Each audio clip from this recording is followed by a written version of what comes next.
Hi friends, നമ്മുടെ ചാനലിൻ്റെ പേര് ലെച്ചൂസ് കുക്കിംഗ് ലാബിൽ നിന്ന് ലെച്ചൂസ് കുക്കിംഗ് ഗൈഡ് എന്നാക്കി മാറ്റിയിട്ടുണ്ട്. അപ്പോൾ എല്ലാവർക്കും ലെച്ചൂസ് കുക്കിംഗ് ഗൈഡിലേക്ക് സ്വാഗതം. ഇന്ന് നമുക്ക് പാസ്ത കൊണ്ടുള്ളൊരു ഡിഷ് ഉണ്ടാക്കാം. ആദ്യം തന്നെ നമുക്ക് ചിക്കൻ മാരിനേറ്റ് ചെയ്ത് വെക്കണം. അതിന് വേണ്ടിയിട്ട് ഒരു ചിക്കൻ ബ്രസ്റ്റ് ആണ് എടുത്തിരിക്കുന്നത്. ചെറിയ പീസുകളാക്കിയിട്ടുണ്ട്. ഇതിലേക്ക് 1/4 ടീസ്പൂൺ മഞ്ഞൾപ്പൊടിയും 1 ടീസ്പൂൺ മുളക് പൊടിയും ചേർത്ത് കൊടുക്കാം. ആവശ്യത്തിന് ഉപ്പും 1/2 ടീസ്പൂൺ കുരുമുളക് പൊടിയും ചേർക്കാം.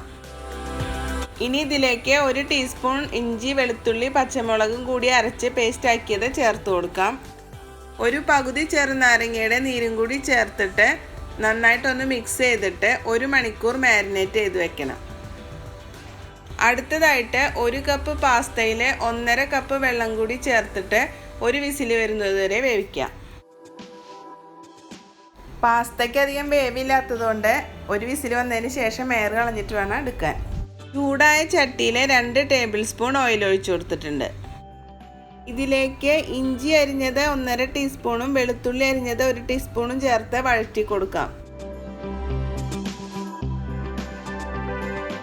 1 ടീസ്പൂൺ ചതച്ച മുളക് ചേർത്ത് വഴറ്റിയിട്ട് മാരിനേറ്റ് ചെയ്ത് വെച്ചിരിക്കുന്ന ചിക്കൻ ചേർത്ത് ലോ ഫ്ലെയിമിൽ ഫ്രൈ ചെയ്യാം.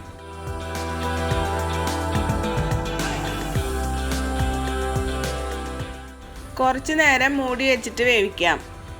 ഒരു പുറം വെന്ത് കഴിയുമ്പോൾ നമുക്ക് തിരിച്ചിട്ട് കൊടുക്കാം. ഇത് കുറച്ച് വലിയ പീസാണ്. ചിക്കൻ ചെറിയ പീസുകളായിട്ട് കട്ട് ചെയ്യുകയാണെങ്കിൽ ഫ്രൈയിങ് ടൈം കുറച്ച് കുറയ്ക്കാം. നമ്മുടെ ചിക്കൻ ഇപ്പോൾ ഒരുവിധം വെന്ത് വന്നിട്ടുണ്ട്. നമുക്കിനി ഇതിലേക്ക് വെജിറ്റബിൾസ് ആഡ് ചെയ്ത് കൊടുക്കാം.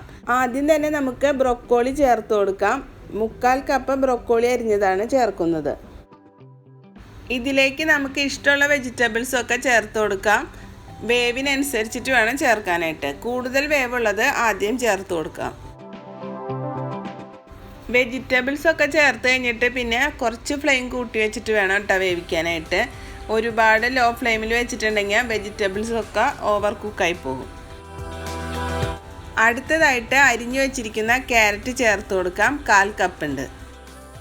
അടുത്തതായിട്ട് 1/3 കപ്പ് ക്യാപ്സിക്കം ആണ് ചേർക്കുന്നത്. ഗ്രീൻ ക്യാപ്സിക്കം ആണ് ഇവിടെ എടുത്തിരിക്കുന്നത്. റെഡ് ക്യാപ്സിക്കം ഉണ്ടെങ്കിൽ അതും ചേർക്കാം. 1/4 കപ്പ് ഫ്രോസൺ കോൺ ചേർത്ത് കൊടുക്കാം. ഇനി ഇതിലേക്ക് 1/2 ടീസ്പൂൺ കുരുമുളക് പൊടി ചേർത്ത് വഴറ്റാം. അടുത്തതായിട്ട് ഞാനിവിടെ 1 കപ്പ് പാലക്ക് അരിഞ്ഞതാണ് ചേർക്കുന്നത്.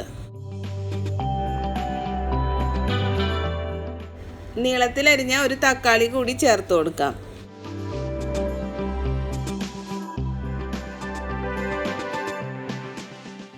ഈ സമയത്ത് ടേസ്റ്റ് നോക്കിയിട്ട് ഉപ്പ് ചേർത്ത് കൊടുക്കാം. കുറച്ച് നേരം നമുക്കൊന്ന് മൂടി വെച്ച് വേവിക്കാം. എല്ലാം കൂടി ഇപ്പോൾ നന്നായിട്ട് വഴന്ന് വന്നിട്ടുണ്ട്. നല്ല പാകത്തിനായിട്ടുണ്ട്. ഇനി നമുക്കിതിലേക്ക് 1 ടീസ്പൂൺ ഒറിഗാനോ ചേർത്ത് കൊടുക്കാം.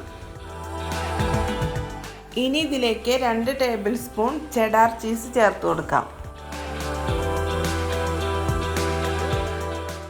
ചീസ് ഒന്ന് മെൽറ്റ് ആവുന്നത് വരെ നമുക്ക് വഴറ്റാം. ചീസ് ഇപ്പോൾ ഒന്ന് മെൽറ്റായി വന്നിട്ടുണ്ട്. നമുക്കിനി ഇതിലേക്ക് ആവശ്യമുണ്ടെങ്കിൽ കുറച്ച് ചീസും കൂടി ചേർത്ത് കൊടുക്കാം. ഞാനിവിടെ 2 ടേബിൾ സ്പൂണും കൂടി ചേർക്കുന്നുണ്ട്.